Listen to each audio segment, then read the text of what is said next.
103 работы. От Прилузья до Воркуты. География конкурса удивила даже организаторов. В региональном управлении Роскомнадзора и не представляли, что к такой, казалось бы, сложной теме дети проявят живой интерес.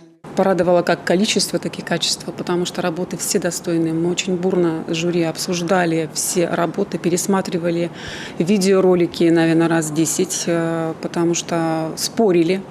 Кому-то нравился больше один ролик, кому-то другой. Но все-таки мы пришли к единому мнению. И на самом деле сегодня победили самые достойные. 2 дня у сыктывкарки Виталии Ивановой ушло на этот мультипликационный ролик. Творческий опыт у девушки был, а вот идея пришла из реальной жизни. Виталия оформила банковскую карту. Она у меня появилась совершенно недавно. И в интернете я начала все чаще замечать такие посты, как «Утеряна банковская карта на имя такого-то, такого-то человека». И я хочу привлечь внимание людей на то, чтобы бережно относиться к своим персональным данным, а именно к своей банковской карте.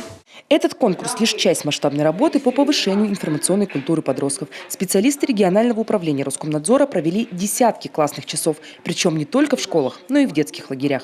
Дети в силу возраста, в силу своих каких-то психологических особенностей далеко не всегда понимают, что нужно очень внимательно относиться к своим личным данным, персональным данным. Мы считаем очень важным ту работу, которая проводится сейчас в Республике Коми, именно в сфере формирования культуры грамотного, ответственного отношения к своим персональным данным, прежде всего у детей. Работы победителей станут базой обновленной профилактической программы по защите персональных данных. На вооружение детские проекты возьмут не только в нашей республике, но и в соседних регионах. Виктория Палкина, Олег Жуковский, телеканал Юрган, Сыктывкар.